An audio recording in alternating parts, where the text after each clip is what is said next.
SRB Media. Is it so you're lost in dreams beside the world? Wanna go where I'm not? Hello. Good evening, TC. Good evening, Gabby.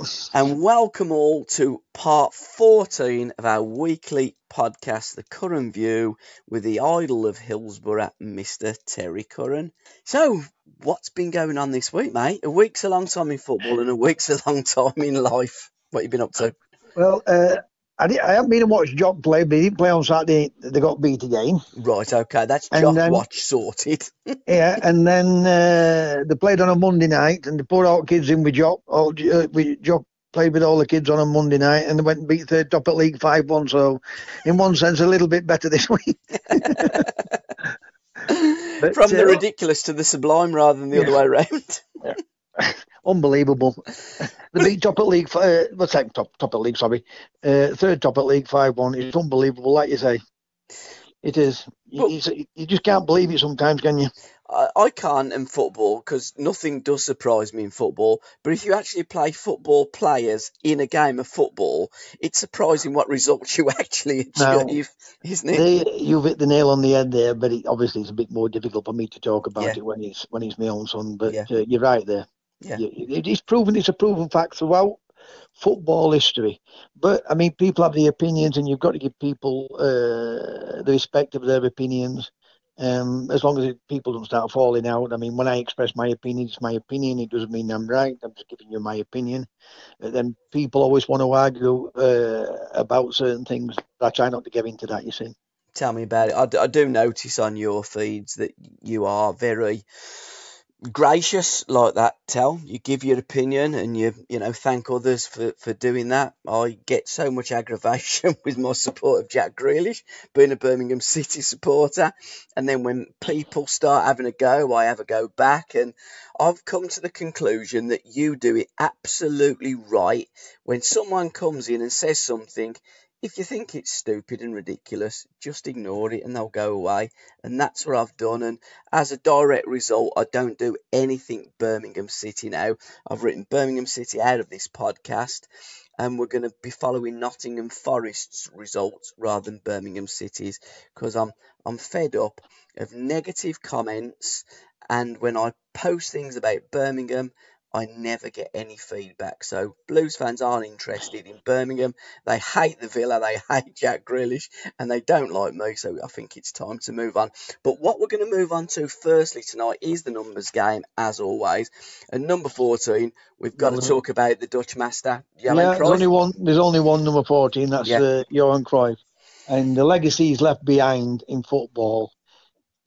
Well, it's second to none. I would say it is a number one. He's number one at that level with a coach, and he's left behind for people like Guardiola to follow on and take it on to the next level, the next generation. And thank God for people like Guardiola and Cruyff. Guardiola what follows in that footstep of Cruyff, and it gives me a great pleasure watching that type of football. I think it gives every football person pleasure in watching that type of football, because that's the way that football should be played. And between you and Alan Hudson, you've both educated me. I do look at the game slightly different now, but I've always loved that style of play. I don't think you can beat passing the ball, moving. Tottenham done that in the 60s with the old push and run. Exactly. It's a winning formula. Cruyff got that from his master, Rinus Michels. Rinus Michels got that from the Magic Magyars. And I was listening to TalkSport the other day, and I forget who it was, and it doesn't really matter. But they asked, the Scottish Football Association asked Rinus Michels for a blueprint how to take Scotland and the Scottish game forward. So he took time out and he done a dossier for me. He prepared everything. He presented to it. Do you know what they did? They ignored it. Well, the thing with everything like that, Gabby, you've only got to look how we've followed or gone down a route which has left us behind for years. And obviously, people are not going to agree with what I'm saying. A lot of people, but there'll be a lot more what do agree with it. But a lot of them won't express the views because of they're frightened of losing their jobs. Yeah. And I get that, but you are 100% right on that one. I mean, we can both look at Scotland, the players they used to produce. Are Scotland never going to win a World Cup? No. But what they did do was give us some great footballers. Excuse me. What we like watching, well, what I like watching, and I would imagine hundreds of thousands of other people like watching them play. Your Dennis Laws, your Dalglishers, your Souness, your Jimmy Johnson, your Danny Gray, and so on and so on. And they've gone down a route like the English or the British, Wales, Ireland. They've gone down that route at all costs of not winning. We'll work on defensive football. And what has it brought us? We finished up with a load of foreign players in England and a load of foreign managers, and they all complain about it. But thank Lord for them players and those managers, in my eyes, because at the end of the day, they have brought some pleasure back to my eyes to watch the great players of yesteryear. And when I'm seeing some of the great players now because of these continental managers, I think it's fantastic. But if we can go back to that opening statement, Scotland never win the World Cup, I mean, they won't win the World Cup going forward, or the way that they're going, they won't win the World Cup. But there's an argument, and I put this to Jim McCalliog when I interviewed him last month. When you look at the Scottish team in 1966 and 1967, they got the best team in Europe, Celtic and the Lisbon Lions. They beat the world champions, England, when Jim scored the goal and it was 3-1. And then, England scored a late goal and made it 3-2. But there's an argument. And I said to Jim, if you played that World Cup in Scotland rather than play it in England, Scotland were very much a match for England. And you could argue that if they'd have played that World Cup in Scotland, Scotland could have been world champions in 1966. I get where you're coming from. When you go back to the Lisbon Lions, when we all go back to look at them, they were natural talented footballers. Yeah. People will have it. The thing has got to be an athlete, and he's got to be pumped over top. We've got to chase it. The intelligent footballers will always destroy the athletes. Yeah. So when we look at the Lisbon Lions, they were fantastic football players, fantastic, and they competed on the world stage, right, with a great manager in Jock Stein. If you take Rangers and Celtic, if they'd gone down the route like Holland have, Holland have a bigger nation than Scotland, but if they'd have gone down that route, because Rangers and Celtic, regardless what anybody says, and I'm not knocking Rangers and Celtic, they've got the power to produce footballers because they're not as competitive as any other leagues. Yep. So they should have gone down that route of producing that type of player, what they used to produce years and years and years ago, but they didn't. They went like the English, went long, direct, box-to-box midfield players. What we all, even nowadays, there's still a lot of people are fascinated and think it's great, the best way to play. Think it's exciting. That long ball is about as much as exciting as playing the ball square and backwards. Yep. I don't like to keep talking about Guardiola because people go, thinking I'm obsessed with, and I'm not. That's the way to play football. They look, the small players, they're intricate. They get in and out. Play with the tempo. Don't put balls in for sake of putting balls in. If you're going to put balls into a box for a big centre half to go and edit, the big centre half will edit out all day long. Choose how good your centre forward is and how big your centre forward is. It's never going to work that way. And what they've done in Scotland and England, I mean Wales and probably Ireland, they can't compete against the rest of the world.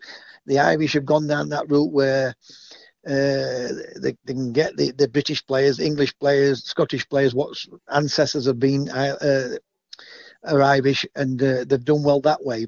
And that's not knocking them. And what I'm trying to say, they have a small nation, but the only way to do it is to coach kids and bring them through. And if you can coach them and get the players, sign players, what are composed on the ball, what can pass the ball, then you're going to be on the right lines. I went to watch Sheffield Wednesday, and listen, I'm like you.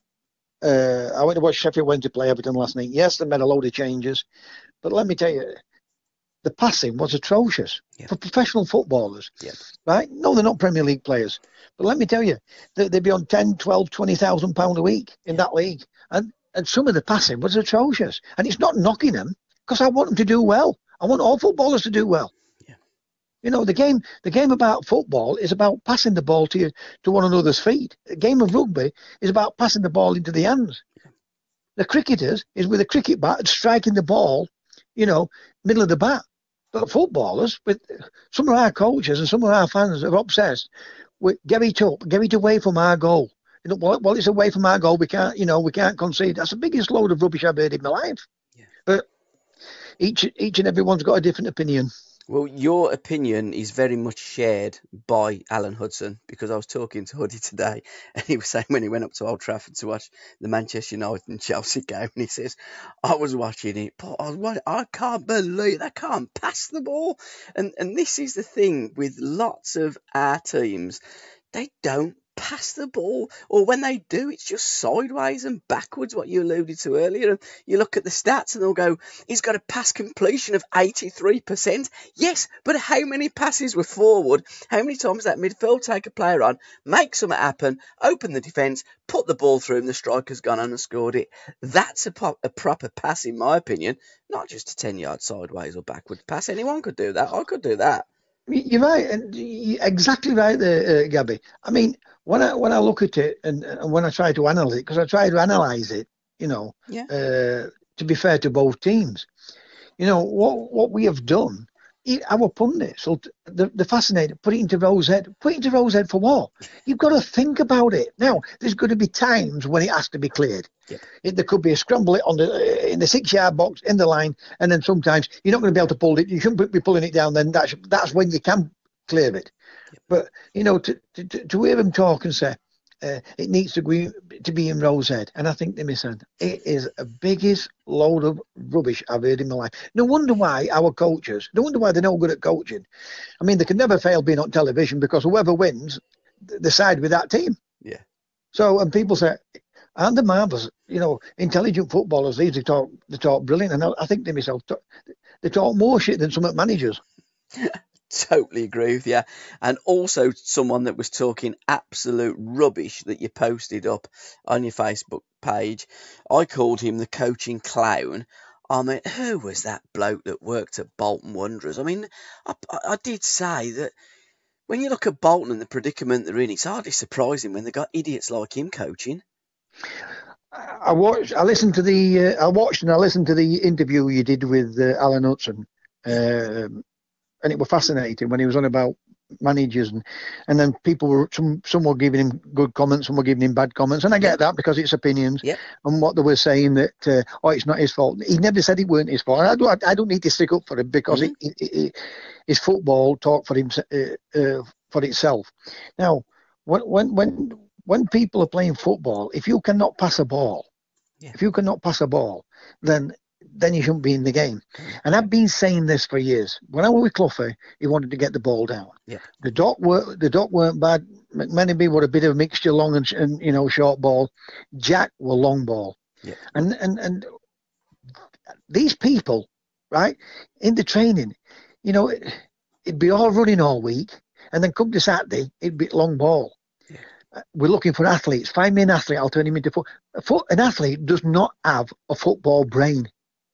He does not have a football brain. That's why the great player. Listen, I can only talk about Iniesta and Xavi now, because a lot of people will see Iniesta and Xavi. Let me tell you, Iniesta and Xavi were no better than Giles and Bremner. Because what anybody says. The younger generation didn't see those. But that's how they played. You know, they kept the ball, they worked the ball, but they kept it with a tempo. They didn't go sideways, they didn't go backwards. You know, unless they tried to kill the game in the last 2 or 3 minutes. I get that. I understand that. Do it. Right? But in general, when you've got somebody down, don't let them back up. Go for the next goal. What do you see nowadays? They go 1-up, they go 2-0 up, they sit back. That's what Arsenal did against Watford. 2-0 up, finished up 2-2. Manchester City play them the following Saturday. Same team, Watford, beat them 8-0. Yep. You know, then Manchester City go away, not Manchester City, Arsenal go away winning Europe, and then they go and beat Aston Villa on Sunday. You know, if you're going to sit back, that's what will happen. Yep. There's time when to do it, but when you've got somebody on the rope, and when you've got a team like Arsenal, got a lot of good players to sit back and allow Watford to come on to you, then you deserve all you get. But people like that, and I've said it for 35 years, it's me, you don't want to listen. Load of rubbish. Because every player will tell you this, they will listen to a manager. But when you get on the football field, the opposition are trying to stop you doing whatever you're trying to do. So if the manager wants you to play a ball down the line, that opposition will try and stop you doing it. So you've got to come up with some inventive way of looking for another pass or you know, something what's going to create some space, or it's going to create havoc in the back four. You know, you don't do it on purpose, not when a manager is telling you to do something. Players don't do it on purpose, because what anyone says, you know, the opposition try and stop you. You know, but we haven't got a clue. I mean, I will listen to someone, someone up at Liverpool were telling me, Klopp listens to the players in the dressing room. Well, the players are on the football pitch. It's the players what know what's happening on a football pitch. And if they're saying something like to Klopp, you know, this is causing us a problem, we can't do this because of this, and they'll say, right, you go and use your football brain. Yeah.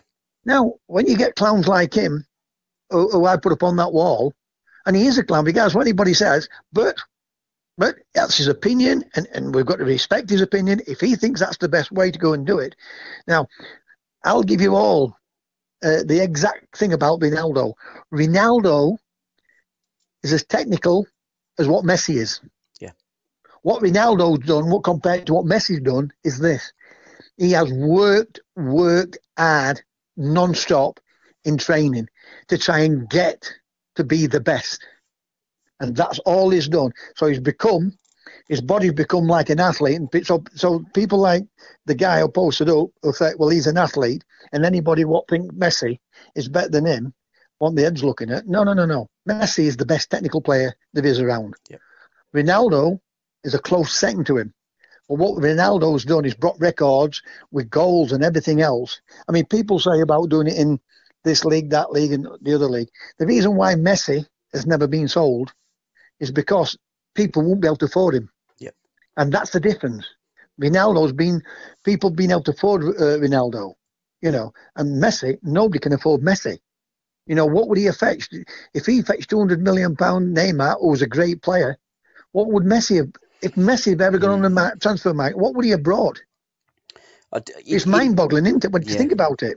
It depends on how you view things. I mean, I'd look at it, I'd go, well, Messi's twice the player of Neymar, so you're looking at 400 million.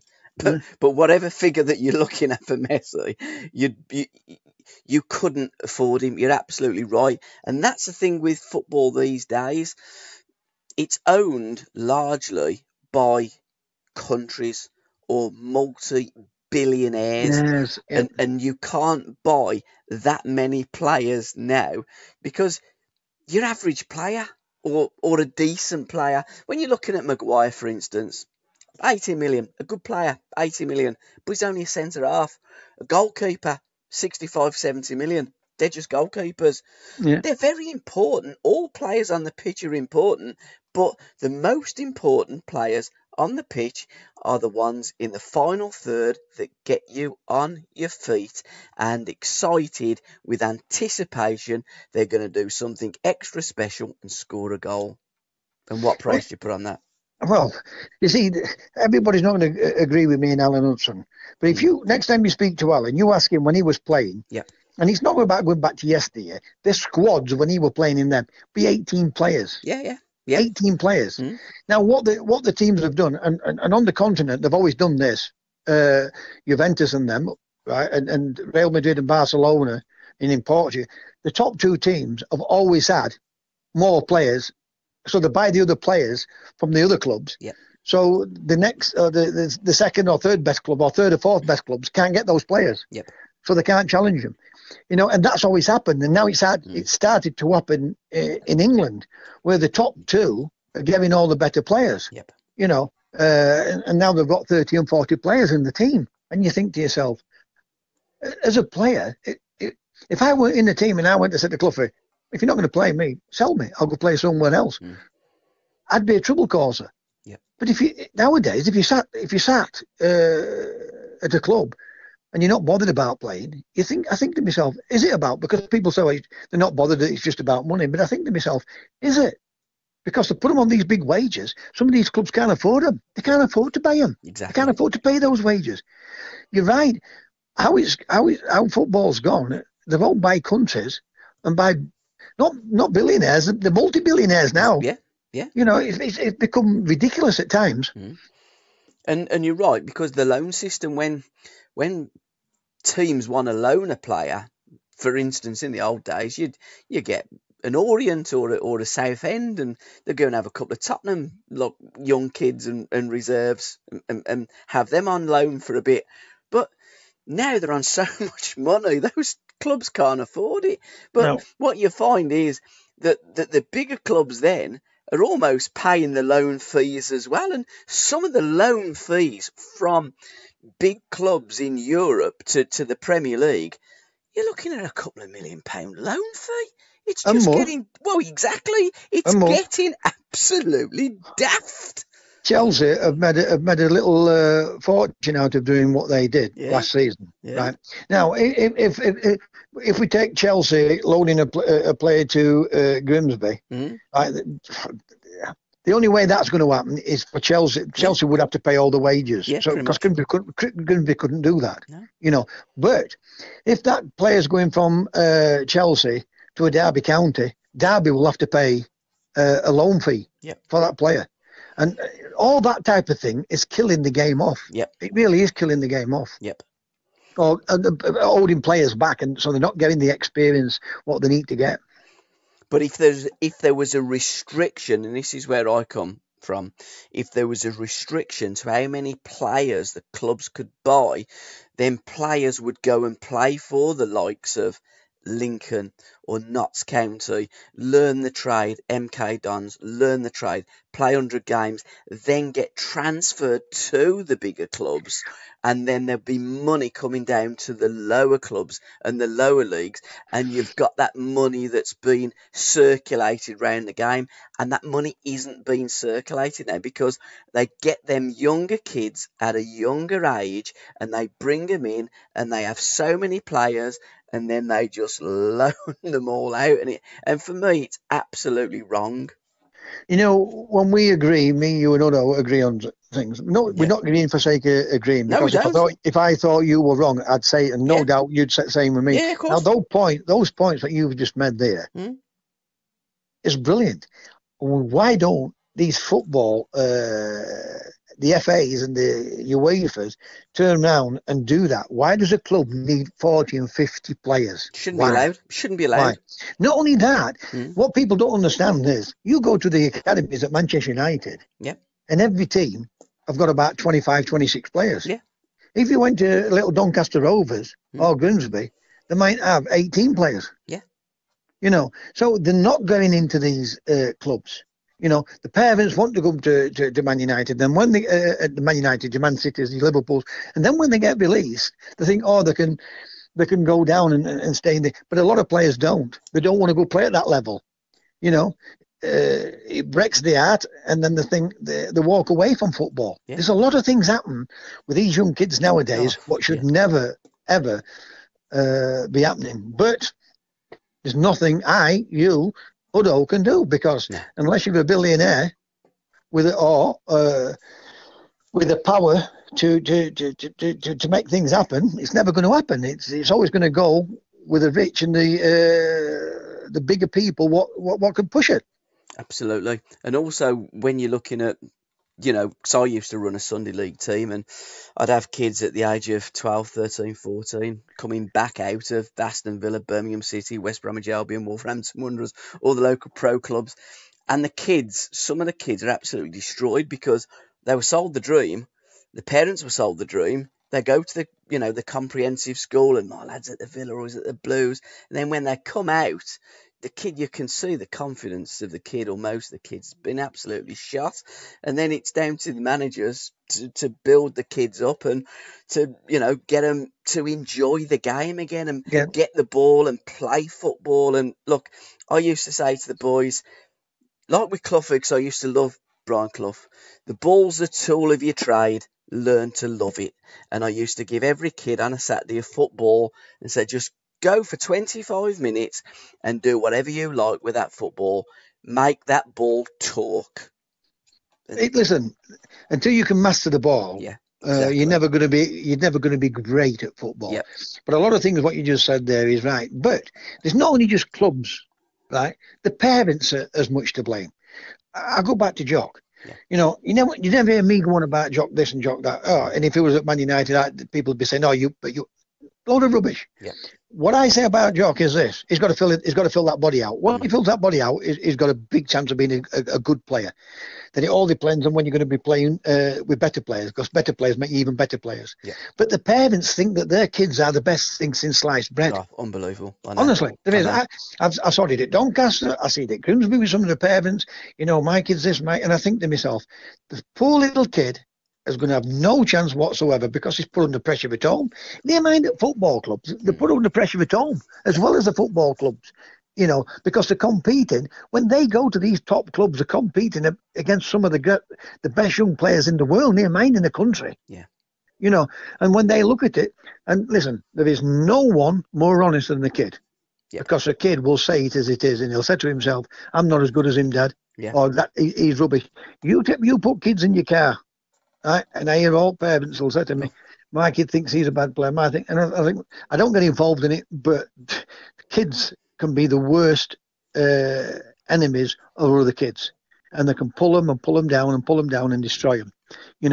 But the problem with it is when these kids are going to those clubs, it's going to destroy them because, like I say, some of these kids are the best kids in the world, near mine in this country, and they feel as though I'm not good enough. I'm not worthy enough to be at this club, and it doesn't help them. And they don't want to go to Lincoln. They don't want to go to Grimsby because you go to a training facilities at a Manchester City and a Liverpool and a Man United and a Chelsea, and then go to a facility at Grimsby and a Lincoln or a Doncaster.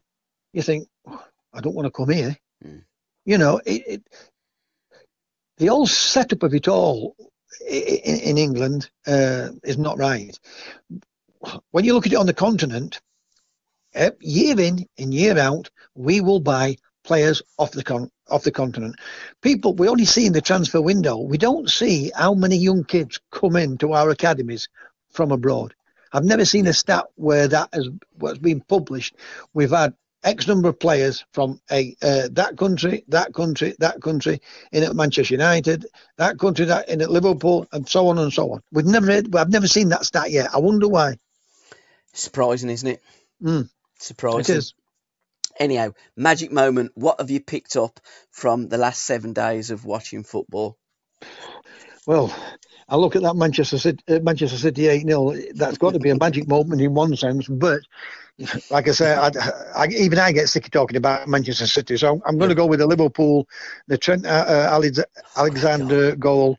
The thought of it, making the Chelsea, the goalkeeper, make Kappa think, what is he going to do? Is he going to hit it first time? And for him to roll it on his foot, Henderson, and he'd whacked it. But he does strike the ball. That Alexander-Arnold strikes the ball just like Beckham. Yeah. Both of them. For right footers, because it's usually left footers the best strikers of a ball. If you ask any player, they'll say a left footer, he can open that. He's got a foot like a tin opener. He can open a tin. But those two for right footers are as good as I've ever seen in my life for hitting the ball. Because both when they cross it, the perfect balls. They always find the man in the box or whatever when they're passing it. It's phenomenal for right footed players to be able to do what they do. You're absolutely right, because Joe Gallagher told me about with Kenny Burns. You say that about Liam Brady. Could open a tin of beans with that left foot. And they can. They always seem to strike the ball better than right footers. If you went to any training ground and ask players, they'll all tell you the same thing. Well, being left-footed as well, Terry, I'm not going to argue about that because I totally agree with you. Well, my magic moment was this Walsall skipper, James Clark. The ball's worked down the right-hand side. It was a fantastic cross. He dug it proper out, looped it up, and he's done an overhead bicycle kick. And I looked at that, I watched that on YouTube on Saturday night, and I said to my stepson, Tom, why the hell's he wearing number 5 if he can do that? It was an amazing strike. Even in this lower level now, but it's a lower level, the lower leagues, the banks up at Tranmere, Walsh came to him and he's headed it up the air and then let the ball drop down and volleyed it in. I mean, we don't talk about them, but they are great goals. We've seen a lot of great goals now. But having said that, we wouldn't have saw those type of goals in yesteryear because the cameras weren't there. Very true. So I would imagine there were about in those days, but it's great that these now on videos, YouTubes, Sky TV, BT Sport. So we are seeing these goals from every types of players, and even they can get that recognition when they get older. They can even show their grandkids, look at this goal I scored. So that's fantastic for the lower level leagues to have clips of them, scoring fantastic goals. But you're right, it was a fantastic goal, the Walsall goal. And then my second magic moment is of my obsession and Jack Grealish. That run where he's got the ball and he's run through the Arsenal defence. He's got towards the byline. He's put it across. And I thought Wesley, it was a great strike with the outside of his right boot. And he took it like a seasoned goal scorer. I think the boy will come good given time. He's come from Belgium. He's found it probably difficult, the pace of the game, the Premier League, everything else. But I think he'll come good because I've looked at bits of his play. I'm quite impressed with him. He's got the right manager with Dean Smith. What will help him? You're right about Jack Grealish, and I've been saying it like I look at it a little bit different from look at Jack Grealish a little bit different than you do because I look at his composure on the ball. I mean, twice they went in front, and 3 times Arsenal came back. I mean, I don't want to talk about the VAR. But I mean, when I put a post on, I said it Chelsea. I meant to say it with Aston Villa because the handball. I mean, they say if it's an handball, stops a goal, or it's stopping a goal, or it helps a goal, then it's a free kick. Yeah. I mean, what the Arsenal player did, he put his arm towards the ball. Yep. And that would have been. I'm saying that would have been 3-1. We can't say it would have been 3-1, but it should have been a penalty, and they had a chance to make it 3-1. And that's the difference, So it's not VAR's fault because it's the people in these rooms watching the monitors. So they're taking it away from a referee to put it to someone else in a room. And who's to say if he don't want to give Arsenal a goal, if he don't want to give Chelsea a goal? No, it's not a goal. So we have to believe what he's telling us. It's crazy. Yeah, I'd done an interview with Matt Le Tissier, I think it was last summer, and we was talking about VAR and VAR coming into it. It was while the World Cup was on. And some of the sumo wrestling that England encountered in early games in the tournament. And we were laughing about it. And Matt said, if you think or people think that VAR coming in is going to change anything and going to make all these decisions correct and there's going to be nothing to talk about, people are going to be very surprised because it ain't going to change nothing. And it hasn't.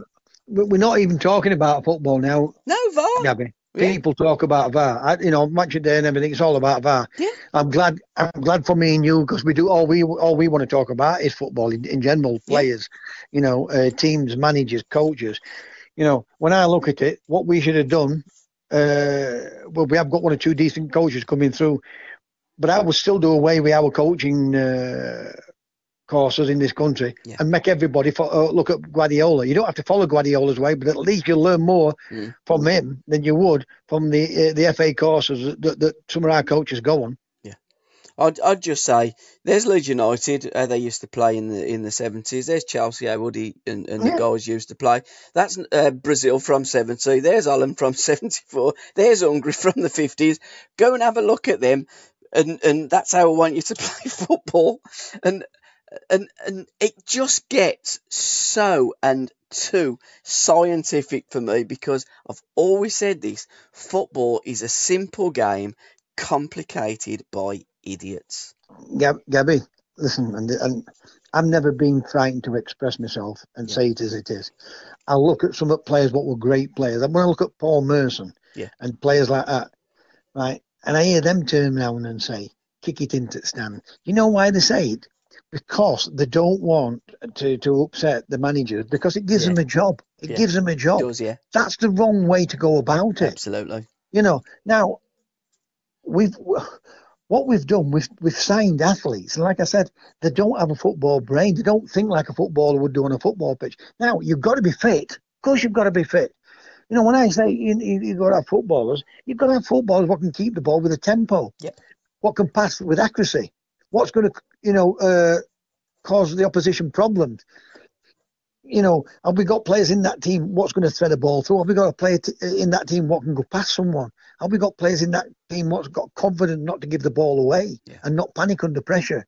But when I listen to some of our guys, I mean, that debate, I've stopped watching that debate because I think they talk, and some of them I respect as players. Yeah. But then I've realised now why we fail as coaches. These good, I played in the Premier Leagues and the first division when I would play. I can see now why they fail. Because when I look at it, and people say, well, why are you right? Well, everybody says to me, top players don't make good managers. I can see why they don't make good managers. Yeah. It's they're poor. How they see the game. Mm. If you're going to coach somebody, you've got to coach them right. It's crazy, absolutely crazy. But I mean, I will never change it. But what I've said for years, I can see people like Klopp and Guardiola and these other people what's coming into the game, and a couple of young, the English or British managers now are a lot better. Brendan Rodgers. I mean, you can look at Brendan Rodgers. Sometimes I think to myself, did he take that Liverpool too early? Yeah, probably. Not because of lack of experience. Yeah, I know what you're saying.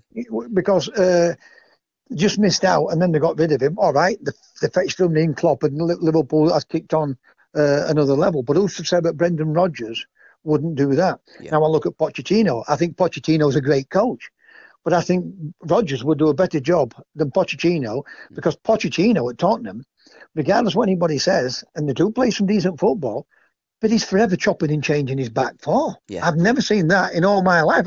In every walk of life, even the coaches what play long ball, for the managers what want to play and keep the ball, never change the back four, or very rarely change the back four. Yeah. But Poch did it. I mean, that's one of the reasons why Walker left. When you look at the full backs, Walker and Trippier were alternating week in and week out. Mm. Then when he sold Walker to Manchester City, Trippier was chopping and changing with this new lad what's just come into the team. So Trippier's had enough, and he's gone off. So when I look at Poch chopping and changing the back four, is that causing Tottenham a problem? More than less it is. It is. It's funny how managers think and why they think certain things is going to be going to help the team. Now, the only way you're going to help your team is having the players believe and lifting them that they're good players. Because when you're chopping and changing them, choose who it is, they're not happy. If they chopped and changed Ronaldo, left them out every couple of weeks, you think they'd be like they'd like it? No, 100%. They'd be the first to complain. They'd be the first to complain. Exactly. And by the way, the fans are go ballistic. Yeah. And the sponsors are go ballistic. Yep. And I get where they don't leave them out, because they are the world superstars. But good players get fed up of being left out of a team. Yeah. I hear them also about goal scorers. We need to get a 20 goal a season goal scorer. You'll never get that. How some of them play. Yeah. They play one up. In defending football, a counter-attack might have about 5 counter-attacks in one game. And if he misses a chance, he hasn't scored a goal, somebody will say, well, he can't score goals.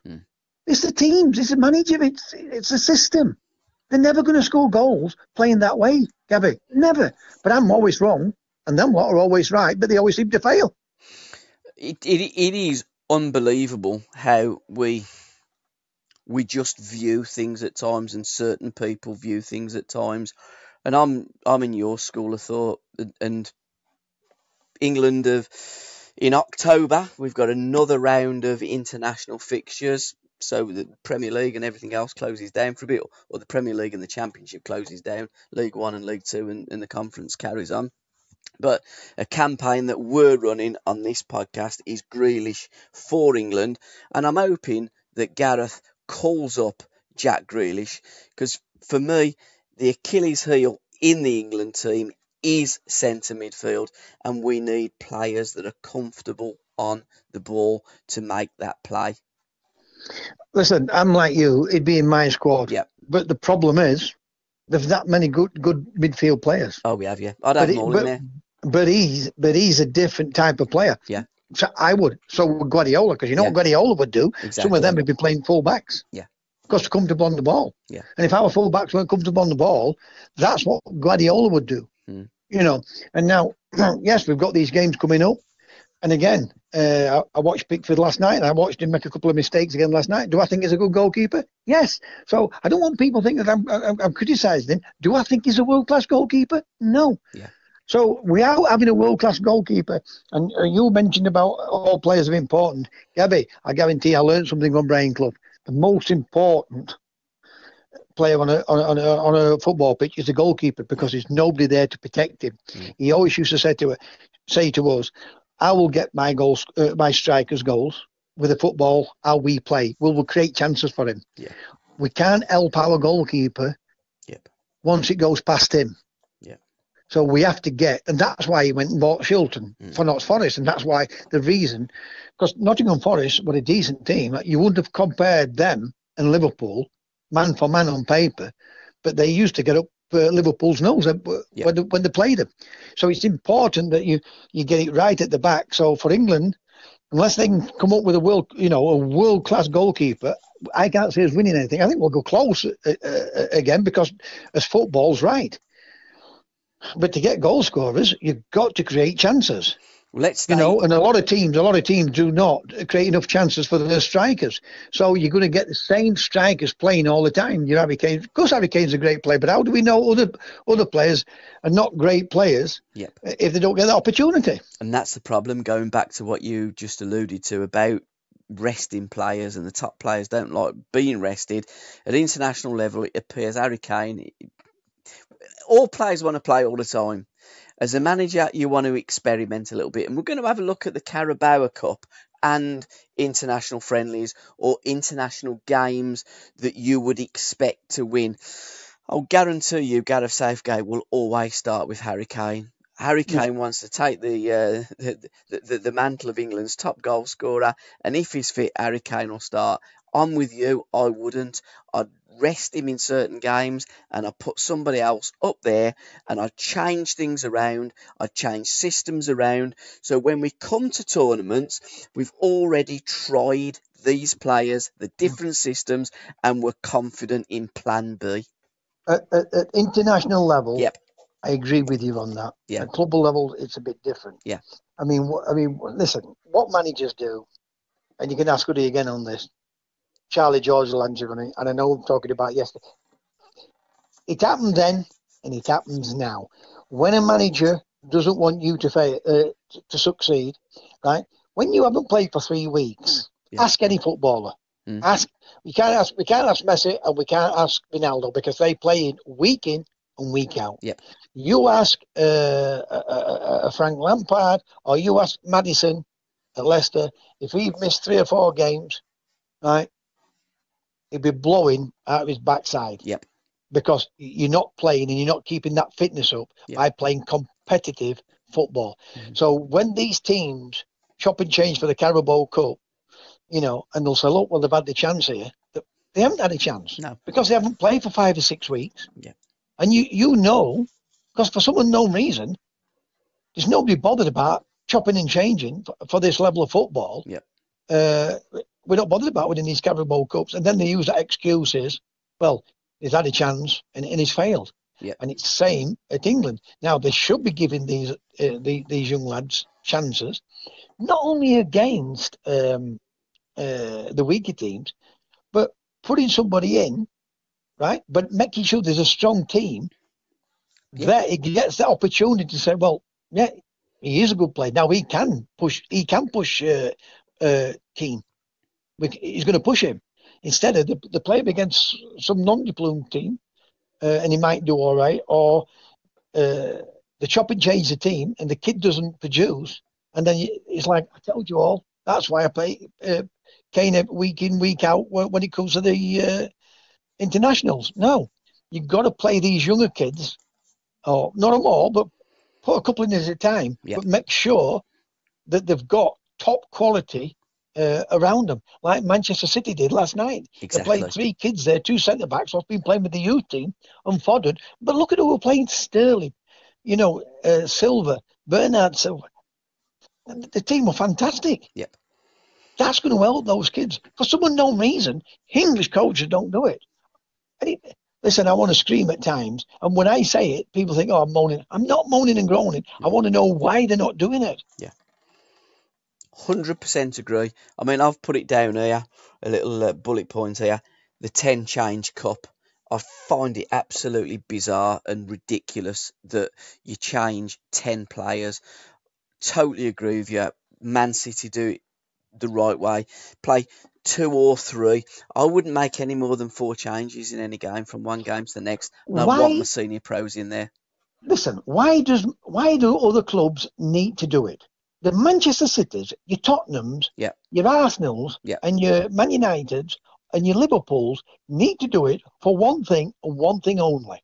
They're in the Champions League. Yeah. And the Champions League, now, any one of them 6 could be in that Champions League. So that leaves 4 of them what are playing within a league.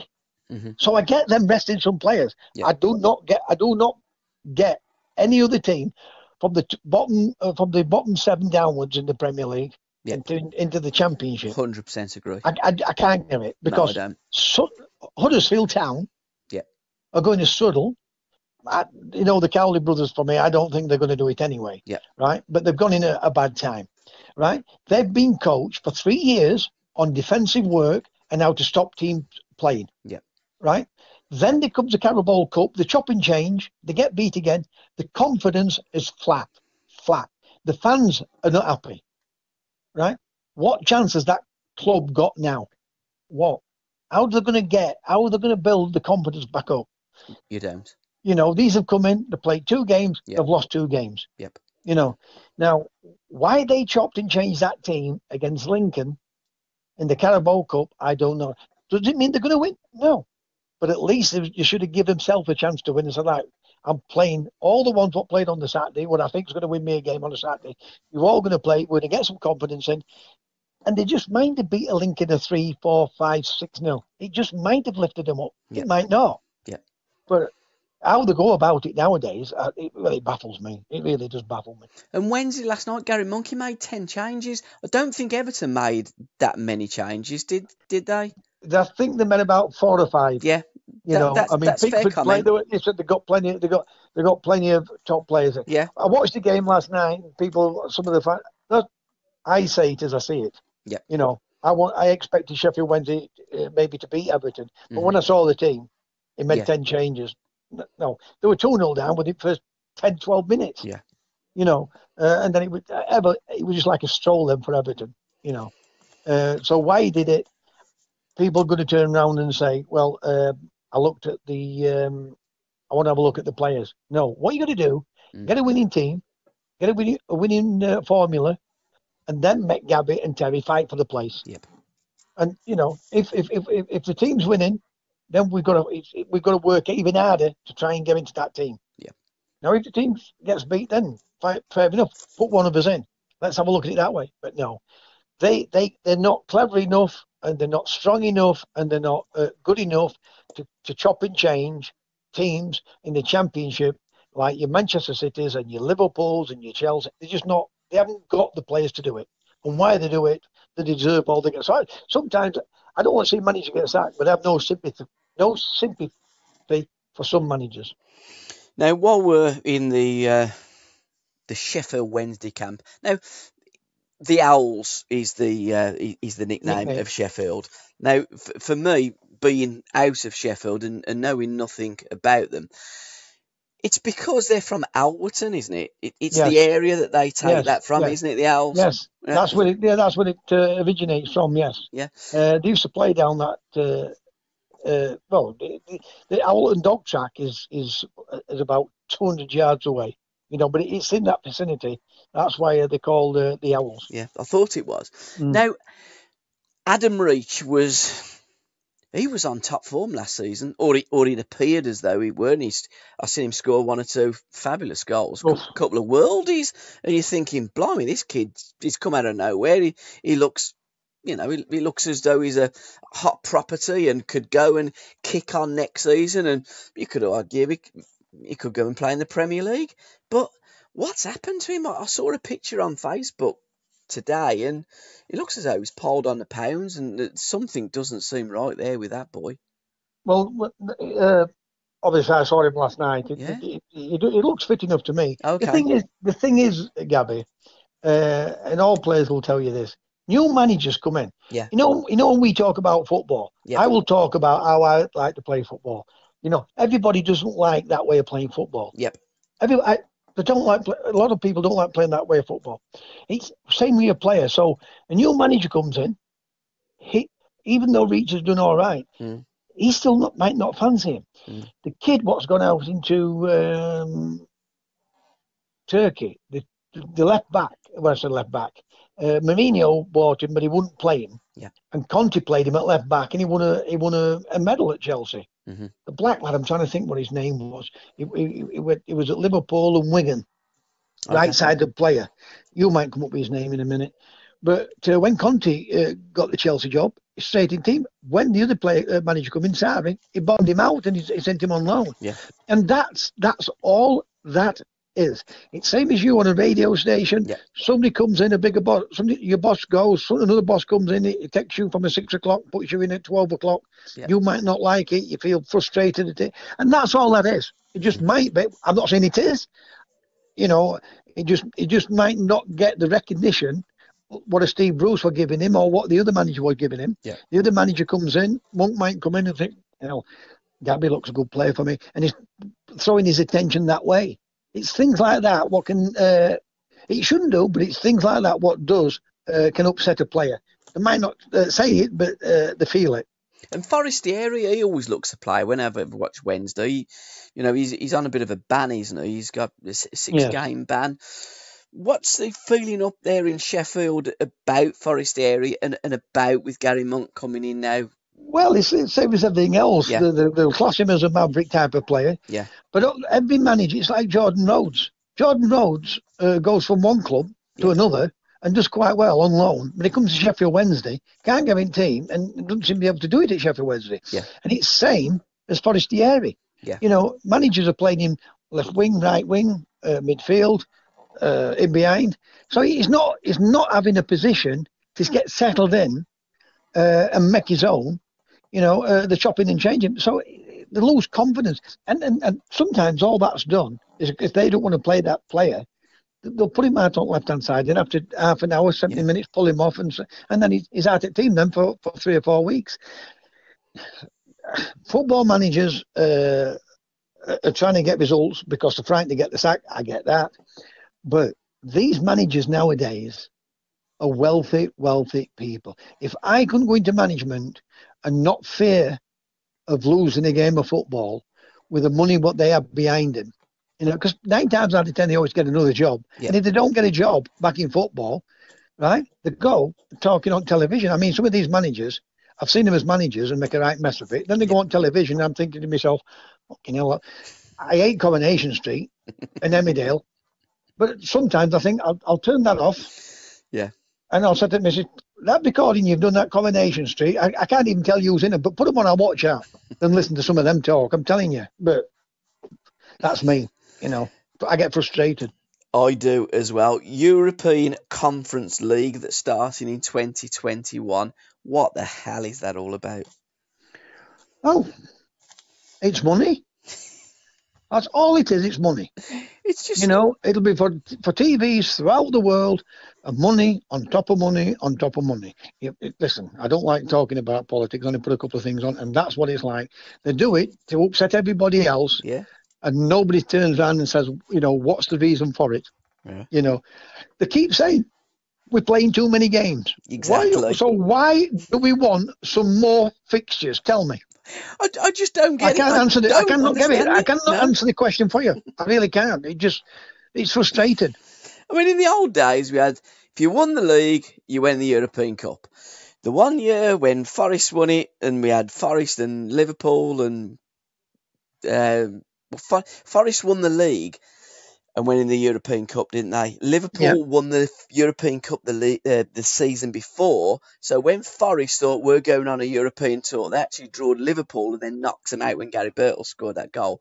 Yep. Now, that's what happened. So you'd have a maximum of 2, but only 2 if that meant that your league champions had won the European Cup. Then we had the UEFA Cup, which was very strong because we had second place down to about 6th, and then we had the Cup Winners' Cup of the FA Cup. The winners of that went into the Cup Winners' Cup, and then if you had the final of the FA Cup and there was a team that was involved in Europe, you might be in the UEFA Cup, you might be in the Cup Winners' Cup and the European Cup. So we'd have probably about 6 teams in Europe. That was England's quota. Yeah. I mean, now I give up with what's going on. Gabby, look, I'm not being funny. When you look at all this, when I was a kid, my team is Sheffield Wednesday. Yep. My second team is Man United. Yep. And why is it Man United? George Best. Because of George Best. Yeah. But I love Chelsea because of the players they got. I like Leeds United because of the players they got. Yep. If they got beat, I weren't bothered about it. But if they won, I weren't bothered about it. But if they were on match day, I think, what a player he is, that Johnny Giles or Billy Bremner or Eddie Gray. Or at Chelsea, Osgood, Hutchison, Bobby Tamblyn, Charlie Cook, Alan Hudson, and I could name them. Yep. Now the Champions League, Manchester City won a treble last year, which is very difficult. Yes, they've got all the players, but it's still difficult to win a treble in the English football. Liverpool won the European Champions League. Great achievement. And Klopp has got more praise for that than what Guardiola is. And I like Liverpool. As a team. In the 80s, I thought they were fabulous to watch. Great players. And I used to think they've done England proud and they've done Britain proud playing in Europe. Right? But anybody can win the Champions League now and 9 times out of 10, it isn't the team what wins the league. It's usually a team what finishes second or third in one of those countries. Yeah. To play all these games and to have a mini league, for me, that's not a Champions League. No. Why they call it? Well, they call it a Champions League. That's what they call it, a Champions League. But it's not a European Cup or a Champions Cup. Because at the end of the day, it should be the champions of those countries. And they might then not play as many games. They might then have, and they still make the money. They still make the money because who wants to see Liverpool play Shakhtar Donetsk? They want to see Liverpool play Barcelona. They want to see Liverpool play Man United. They want to see Liverpool, well, not Man United, but they want to see Liverpool play at Real Madrid. Or whoever wins that league. And there was always something on the game in old money, wasn't? It was a home and away.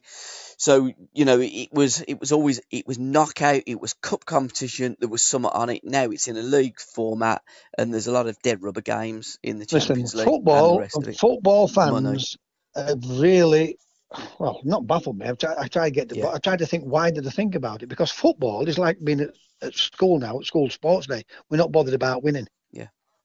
Unless you're Man United or Liverpool, who's at top of the league, or Manchester City. The rest of them. We're not bothered about winning a cup. We're not bothered about doing this. We're not bothered about doing that. They're not. It baffles me. Yeah, it completely baffles me. I went to watch Sheffield Wednesday last night, and this isn't a complaint. I went. I enjoyed the game. Parts of it was quite good. Parts of things what Sheffield Wednesday did in the game was good, but you could see there was a big gulf between the two teams. Yep. And I think to myself, why would you not try and win a competition? Why would you not try and breed confidence into your team? It baffles me in this country how people look at it and think, if we stay in Premier League, it's a great thing. What does them players at the bottom 10 teams, what do they must think every day to go in? knowing they're going to get beat Yeah. week in or week out, Mm. or win one, draw one, lose next three, and the training just be training to be organised to stop team playing. I'd sooner pack football. I couldn't enjoy playing. Yeah. I could not enjoy that. I really couldn't. I think you're absolutely, again, Tel, spot on.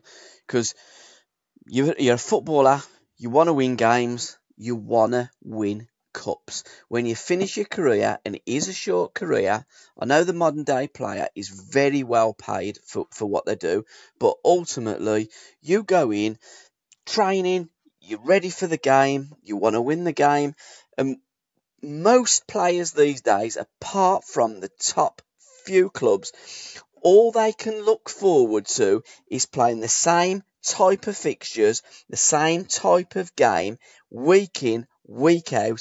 Because when you come to the cup competitions, when it's your chance to shine and to win a cup and to get to the final and get that medal, it's taken away from you because they play the reserve team. It's all wrong. I watched a podcast, John, what's his name? John Parkin. John Yeah. Parkin and Brown. And I watched the podcast. I watched them all, them podcasts, and I watched David Thompson. And when I saw him at Liverpool, he looked like being a hell of a player. Yeah. And he said, when I went to Coventry, we went and played Liverpool, we were beat before we started because the manager played defensive football. We played one up front. Yeah. You know, and we'd only want to try to counter-attack them 2 or 3 times in a game. And then John Parkin said to him, he said, do you think because you're small that it went against you? And he said, I think I did because my little legs wouldn't. It's not that his little legs wouldn't take him. Yeah. It's not. Listen, Iniesta and Xavi and Bremner and Giles and all these great players can't get up there when that ball's not long. That's why they play in and around teams and through teams and behind teams. And I'm thinking to myself, you know, you've got it wrong, lad, because at the end of the day, you were a good player. And he was a good player. He didn't fulfill his career. But when you're playing for teams and they're playing long balls for little players to try and get up there, it's never going to work. Because technically, if we're talking about it, the players that were coming through, and he said, I was always up there, if not one of the best, through the academy system. Yeah. But once I start playing direct 30-yard passes, it was bypassing him the game. But what was fascinating for me when he said how the man, and I used to think to myself, there's only me ever said this. Yeah. But now 1 or 2 are saying it. I said it when I was playing. Yep. I said it when I was playing with Jack Charlton and some of these others. You know, the Mick Buxtons of this world. I used to think to myself, this is boring, this. You know, it is boring, this. You know, and you know you beat before you start, Gabby. Yep. Now, I'm not saying that little Sheffield Wednesday is going to beat Everton, but let's have a go. Yep. Let's have a go. Exactly. And be aware when we haven't got the ball, what his job is when we haven't got the ball. That's all you've got to do. Yep. But when you've got in your team athletes and not footballers, listen, Watford have athletes. They've got to beat 8-0. Yeah. And you'll say, oh, well, Manchester City can do that to anyone. You know, all the week when they got beat by Norwich, Yeah. all the pundit experts, they can't defend. Has anybody ever told them, listen, they ought to do a bit of research, right? But I don't research. I watch, I listen, and it sticks in my head. All to do with football, it sticks in my head, right? Manchester City, for the last 2 seasons, scored more goals than Liverpool, Man United, Arsenal, Chelsea, any other Tottenham, and they conceded less than any of those teams.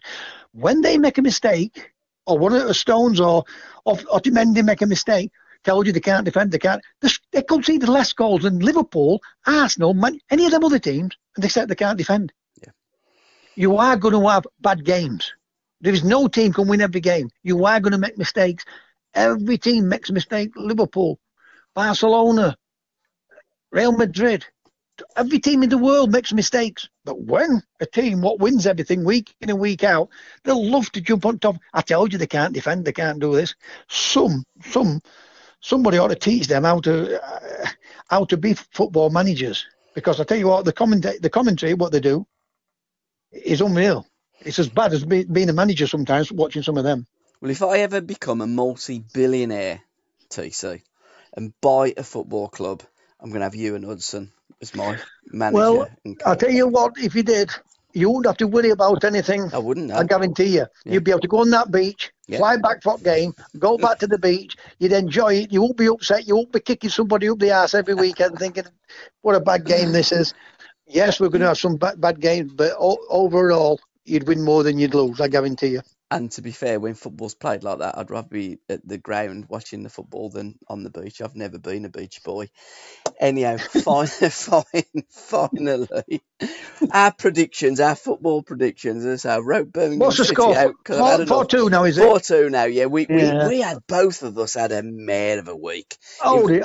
I was a bit unlucky with Arsenal. You were, yes. I was a bit unlucky with Arsenal. You were. What was the other one? I thought Birmingham. What did you put Birmingham 1-0? You had Birmingham as a draw. Yeah. And I had Birmingham as a win. What was that? 1-0, wasn't it? It was 1-0 to Preston. So I mean that could have gone out anyway. Yeah, you might have had a nightmare, but I weren't bad. we both went Everton against Sheffield United, the Blades. Yeah. And Sheffield won. Wednesday and Fulham, you went a Wednesday win, I went a Fulham win, and that game ultimately ended in a draw. To be honest, Fulham should have beat Wednesday by all means by some of my friends. They were a better team, but a draw will do me at his moment in time. But you were a bit unlucky on that one. And then we went Leeds, you went for a Leeds win, and I went for a draw against Derby. So out of the 5 games that was played, there's 10 predictions. We got one right between us, but we were very close. We were very close. I mean, Leeds battered Derby, yeah, and they've got a draw. Exactly. I could maybe got something out of the Birmingham game, and Villa were a bit unlucky. Yeah, they're very. You know, I mean, that should have been a penalty. I'm not saying they'd have scored it, but it might have been a different result. And the Aubameyang, the free kick, there was an Arsenal play, which you can't do that these days. So, you know, Villa have got a big argument that they should have got at least something from that game. They're getting something from tonight's game because the boy that they signed from Birmingham City, Jota's just scored. Brilliant. And so we're coming up to this round of fixtures. We've got 2 on a Friday night. We've got Fulham versus Wigan. Fulham. I'm going Fulham as well, so we're both agreeing on Fulham.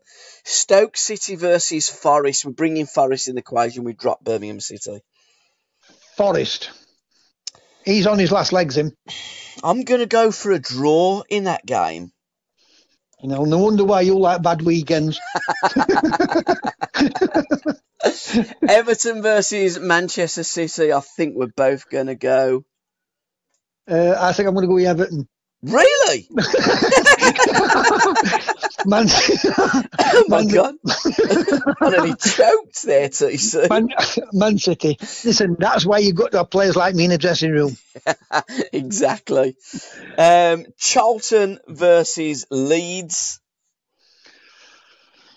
Leeds, definitely Leeds. I think Charlton's had a little bit of a good run. I think they might be on a blip now. Yeah, I'm going to go Leeds as well. Borough versus Wednesday. Draw. Yeah, I fancy a draw there, to be fair. And Villa versus Burnley. Villa this week for definite. Oh, yeah, I fancy a 2-0 Villa. Put 2-0 Villa. So the defining game is Stoke versus Forest on Friday night. So if it's a draw, I'll make it 4-3. If it's a Forest win, which I think originally on my Facebook account I've gone for a 2-1 Forest win, but I'm going to go for a draw. I think Stoke might get something from that game because he's in the last chance saloon and he's been drinking there for some time. The only thing Stoke's going to get out of that game is 15,000 fans going to the game. I think that's the only thing that we got. We are being funny to the kid. I think the confidence is drained from the team. Yeah. The confidence. I mean, to get a bad result again like they got last night. Yeah. You know, if the first minute, if somebody gives the ball away, they're going to be on the player's back. I cannot see it. I don't. Listen, I like Stoke. I like Stoke. You know, I like lots of football clubs, but I just can't see that. I just think the confidence is completely drained. I think they're in as bad a position as Huddersfield Town is. Yeah. Yeah, I don't disagree. And I remember when Stoke did get relegated against Crystal Palace, I was on a family holiday in Disneyland in America. And me and Uddy, we had a phone conversation on the Monday. And I said, what's it like, Al? And he said, they were awful. Promotion next season. Alan said there's more chance of Stoke getting relegated than promoted, and Alan Hudson, that was about 18 months ago, but he was absolutely right. And you and Nuddy, 9 times out of 10, are right. Terry, I'm going to thank you for your time again. You're an absolute superstar. And we're going to go out with one of my favourite records, Sure Don't Miss You by The Dip, out on my favourite record label, Coal Mine Records from Ohio in America. Brilliant. And can we thank Jimmy Coburn for magnificently playing in our podcast every week, Dream Forever. And if you want to catch Jimmy Coburn, you can. Weekends at the Cavern Club, as he is John Lennon in the Cavern Club Beatles. So thank you, Jim. Brilliant. And have a great weekend. Sorry, Terry, to butt in there. Yes, same to you and your missus. Have a fabulous weekend. I do hope Birmingham get a good result for you, Gabby. I know you've dropped them. I wouldn't have dropped them. I won't let the fans have got topside of me. You've got to give them, if they don't like what you say, you've got to bite your lip. There's only you wins when you do that, Gabby, I promise you. I've bit my lip and tongue that many times, CC. I've got ulcers in my tongue. It's like in 2 parts. But you want to be in the dressing room when a manager gets onto a player, and then you'll know what biting your tongue is. Well, let's hope that you are singing the blues this weekend when Sheffield Wednesday smash Middlesbrough. I've gone for a draw, but obviously I hope my bet's down on that because I hope Wednesday win. Top man, TC. Till next week. Cheers. Have a good weekend, like I said. Fabulous. See you later. Cheers, pal. Let's listen to the Dip. Ta-da. Bye-bye. Bye-bye. I was blue as a man could be when you left me, but I sure miss a bright now. It took me a while to get back on my feet. It took me a while to smile again. It was a shame that I could ever be so weak, but I love you, girl. Yes, I did. Hey, someday I might miss you, but I sure miss you right now. I was blue as a man could be when you left me, but I sure miss you right now. When you put me down, I was all torn up, sure enough, crying every night. When now I see the light and everything feels so new. Oh, I finally got over you. Hey, someday I might miss you, but I sure miss you right now. I was blue as a man could be when you left me, but I sure miss you right now. Some nights I start to feel